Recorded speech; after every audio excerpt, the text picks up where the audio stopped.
Okay guys, I would like to walk you through your homework on oxygen transport and just explain some of the kind of key bits that as you approach the exam can help a little bit with exam technique, and this is a topic people find quite hard. We'll just remind you of the objectives because do come up, and so recognition of all these things is important in the following questions. Little things like recognising carbonic anhydrase, hemoglobin acid, hydrogen carbonate ions, chloride shift. They're things that come up that you need to be prepared for. Don't just revise what you see as the core areas because you'll see these pop up later on. Right, I'm only going to get certain questions. We'll start with question 2 because it's a little bit um, more about application than it is about like direct recall. Right, message not go away, is it? Figure 1 shows the oxygen dissociation curve for human hemoglobin. Obviously human's important. Now I like to get my head around graphs before I launch into the question, so I'm just going to work out what it says. I'm thinking on the spot here. So percentage saturation, obviously that goes up, so that's how much oxygen's in it. And then I've got conditions in the lungs, again very roughly, that's near 100%. And in the tissues, again, that's probably about 30%. So we are losing oxygen from our hemoglobin as we get to the tissues. Right, so I've got my head around it, and it's this typical S-shaped curve. There's quite a steep change here and quite a shallow change later on. It's quite important. A small drop in oxygen pressure leads to quite a large decrease in how much the hemoglobin is holding on to. Right, got my head around it. Let's look at the question. So let's use figure 1 to describe how hemoglobin loads and unloads, that's quite important, oxygen in the body. So let's have a little look, just put them both together. So let's do loading first of all. So in the lungs, because that's where it loads, what are the conditions like? Well, there's a high, I'm going to use shorthand, but I'd like you to write it in full, partial pressure of oxygen in the lungs. So it causes it to be fully saturated. How many points we're working towards? I always like to say how many points I'm working towards. 3. So I'm going to say there is a high affinity for O2. So it's kind of 1, maybe like 2 points probably, but I'm counting 1 in my head just in case the examiner's nasty. Let's deal with the unloading in the tissues. Again, I can do this from memory because I did the groundwork first of all, but in tissues there's a low partial pressure of oxygen. What's that lead to? Leads to less saturation. Why is it less saturated? Because there's a lower affinity. Hemoglobin does not want to hang on to that oxygen quite so much. So that's 2 points. And what's it called when they separate?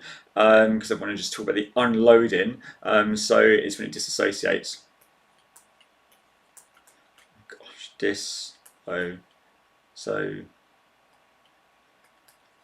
Sorry, my spelling's atrocious. Dissociates in the tissues from hemoglobin. So I've kind of talked about this. I've got 3 definite points. I'm quite happy with that answer. Right, next one says, figure 2 shows oxygen dissociation curves for mammals of different sizes. And again, same axis, so how saturated oxygen is, same partial pressures, and the general trend is that more oxygen, it's more saturated. Okay, that's a general trend, isn't it? It's going that way. However, we can see there's a slight different pattern. It helps me a little bit to label just in my head again. So number 1's elephant. Okay, in teaching we call this dual coding, that when you're trying to match keys to numbers, it's quite difficult. So there's nothing wrong just writing on here, just quickly. Different labels, it might just help you spot the patterns a little bit more, especially if you find it harder. Right, so I'm going with mouse to elephant, they're getting bigger and fatter. And just start again to think what this means. Well, one way to interpret these graphs is go pick any partial pressure, so I go straight up here. And if I go straight across, I can see that for an elephant, it's about 60% saturated. Its hemoglobin in those conditions where there's not much oxygen around, it's about 60% saturated. Meanwhile, the human will be about 45, the cat will be 25, and the poor old mouse will hardly be holding on to any oxygen. It will have released it all. That can be good and bad. So there's quite a clear difference in terms of conditions that those animals are in. Right, it then says describe the relationship between the size of the mammals and the oxygen dissociation curves of the haemoglobins.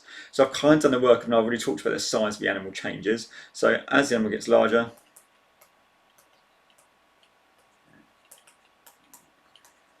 what happens? There is a, I'm going with a higher affinity for O2. Just going to review that answer. I said there's a higher affinity. What has a higher affinity? I probably just need to stick haemoglobin in there. So haemoglobin has a higher affinity for oxygen. It strengthens that answer really. I think that's quite important. Right, next one. Heat from respiration helps mammals maintain a constant body temperature. Use this information, so that fact, to explain the relationship between the surface area to volume ratio of mammals and the oxygen dissociation curves of haemoglobins. It's quite a tough one. So let's just go first for what, just a little bit recap. If you are kind of sausage shaped, this is a sausage, then you have a small surface area to volume ratio. If you're more of a pancake, then you have a large surface area to volume ratio. An elephant, tends to have quite small surface area to volume ratio, whereas a little tiny mouse, obviously not to scale, tends to have a very large surface area to volume ratio because it's mostly outside in the skin compared to mostly inside. It's talking about temperature. What's that mean? Well, a mouse is losing lots. An elephant is losing less heat, and because it's more inside, in fact, it's got more of an issue of overheating, which is why it has big ears to compensate. Right, got my background set. Let's just look at the question again. So explains, give the reasons for the relationship between surface area, volume ratio, and the oxygen dissociation curves. So, although we talked about bigger earlier on, the same pattern holds. The larger surface area to volume ratio at this end, smaller surface area to volume ratio at this end. Right, so as, let's start it off then.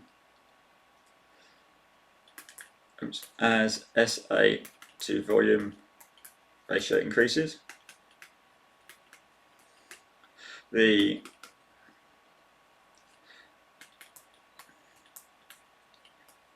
a higher affinity for oxygen. So it's kind of my how many marking points have we got? It's 4. So that's my first marking point. So I'm setting the scene really. I might develop this later. And let's now see why that is. Why do large animals want to hold on to the oxygen, or why do small animals want to lose the oxygen? Well, I guess for smaller animals, they're losing heat. So smaller animals, not going to use smaller, I'm use because that's not the term that they use. Animals with a small surface area to volume ratio lose more heat. How's this kind of link though? Why does like losing the heat kind of matter compared to oxygen uptake? Well, oxygen uptake, what's it needed for? Respiration, which generates heat.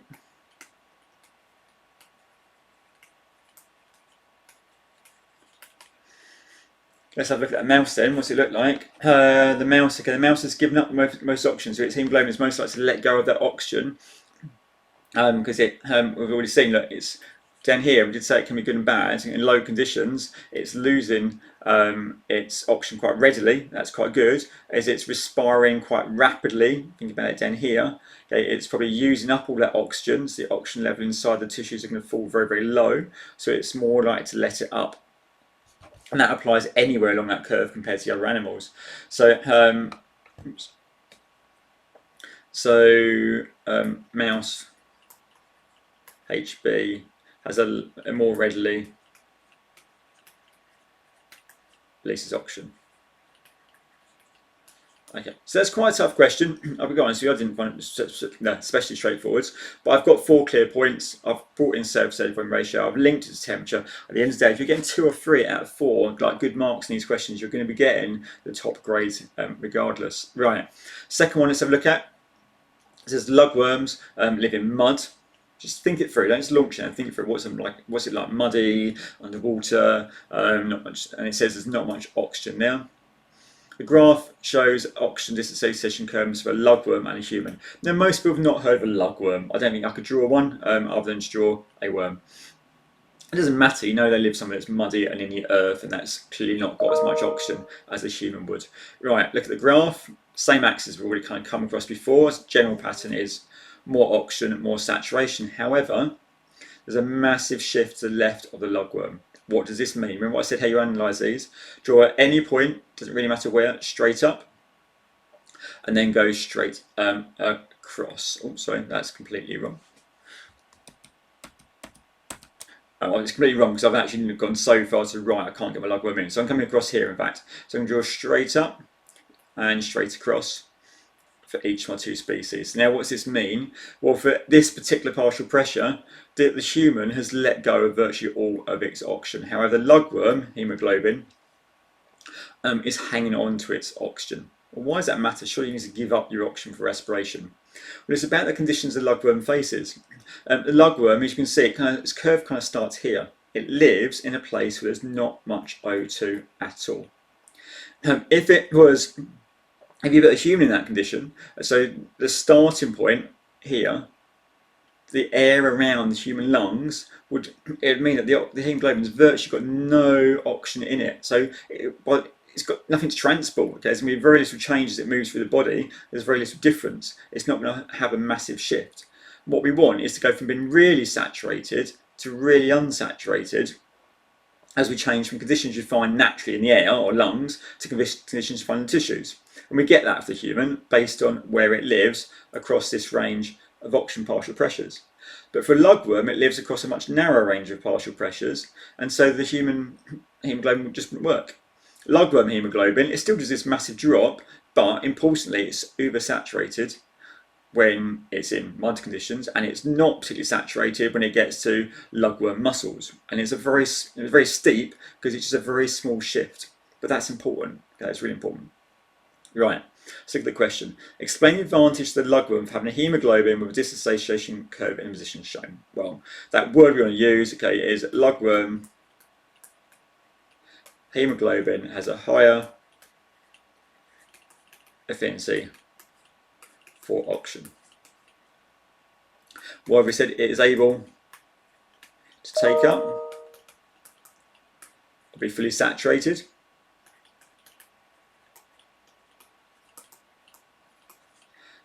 with O2 in conditions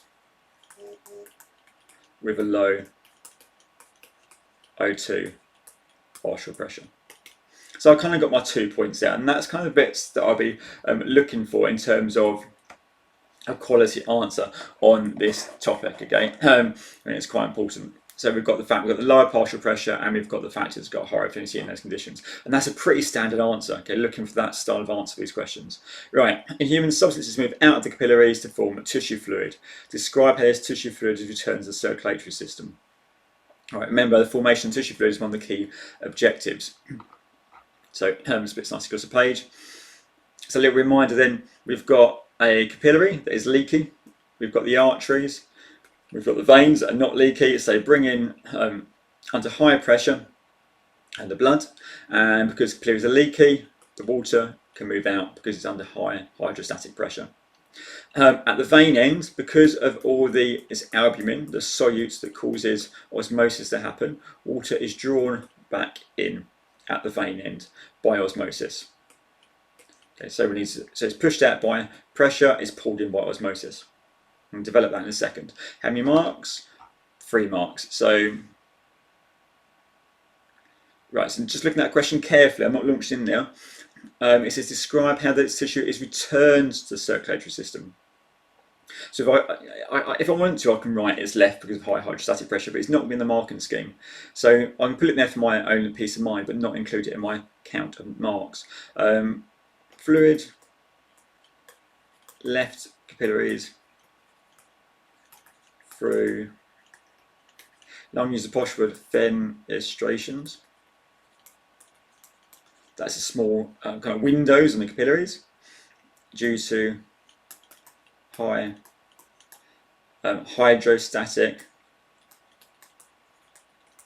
pressure. Okay, fluid is returned. So I don't think that's worth a mark, but I just need it for my own peace of mind. Fluid is returned by osmosis because it was an explained question, of course, needs to be in this answer somewhere, and because it's the albumin, but you could say solutes if you forget the word albumin, is at higher concentration. Hang on, I always say you never use the word concentration, so I'm going to take all that out. So I'm going to say, so albumin causes a lower water potential in the capillary. So that's kind of 2 marks. Water moves in by osmosis because of low water potential. It's only 2 marks and it's 3 marks.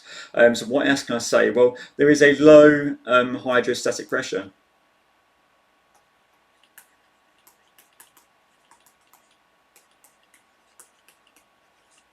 In capillary. And again, I'm just going to say, again, I'll use that phrase oncotic. The oncotic pressure, that's what pulls it in, is greater than the hydrostatic pressure. I'm just going to write HS because I'm running out of space. So just to remind you what that means. I didn't kind of go into it fully before with my diagram. So whilst water's been pulled in by osmosis, this oncotic pull, there is a small push out, but the net movement is in. So let's add that in. So net movement is into capillary. So I've made about 4 points there. Now that first point probably isn't worth a mark. Let's just have a look at that mark scheme as we finish off. So you can see how good or bad I've done it. As I said, I don't particularly look at these mark schemes.